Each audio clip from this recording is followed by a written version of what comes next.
Je vais chez mon chirurgien, il me dit bon bah écoute Jade, on n'a pas pu faire ce que tu voulais avec ton nez. Comment ça? Qu'est-ce que t'as fait? Il m'a dit bah t'avais plus de nez. C'est-à-dire qu'encore quelques mois et mon nez commençait à tomber comme ça, petit à petit. Il restait que de la peau en fait. Donc la coke a bousillé mon nez et a fait fondre mon nez. Salut, moi c'est Jade et aujourd'hui je vais vous parler de mes anciennes addictions à la drogue et de comment je m'en suis sorti. Moi j'ai commencé la drogue, je devais avoir 19 ans. Je l'ai commencé par un ex toxique, souvent c'est par les mecs que ça commence. Et on s'ennuyait, on savait pas quoi faire, on s'est dit bah tiens pourquoi pas prendre la moitié d'un ecstasy chacun. Et on a fait l'amour sous ecstasy et c'est là où j'ai découvert que j'allais avoir des problèmes avec ça. La deuxième fois du coup que j'ai pris de la drogue, c'était encore une fois lié à ce garçon mais il était plus là pour le coup.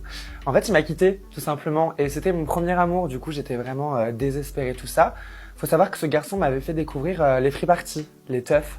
C'est des soirées où les gens ont tendance à se droguer beaucoup et surtout on le voit pas mal. Et j'étais dans mon era où je voulais tester absolument toutes les drogues de la terre, jusqu'à peut-être même en crever tellement j'étais triste de l'avoir perdu. Quand j'ai découvert tout ça, j'ai découvert à quel point je me sentais bien sous drogue, à quel point c'était jouissif, à quel point j'avais pas de tabou, j'étais pas timide, je me faisais plein d'amis parce que les autres personnes étaient aussi droguées. Tout le monde te fait des câlins, tout le monde te complimente, bref, tout est faux. Et en fait, je me suis simplement attaché à cet effet et c'est ce qui arrive, je pense, à tous les gens qui deviennent dépendants à la drogue. Sauf que le piège qui s'est refermé sur moi, c'est que j'ai commencé à vouloir sortir et à programmer des sorties parce que je comptais prendre de la drogue. Faut savoir que toutes les drogues ou quasiment sont faites d'acide, il y a de l'acide dedans. Donc l'acide ça fait quoi? Ça te bouffe l'intérieur de ton corps. Alors l'intérieur de ton corps tu le vois pas, donc t'as pas l'impression qu'il se passe grand chose.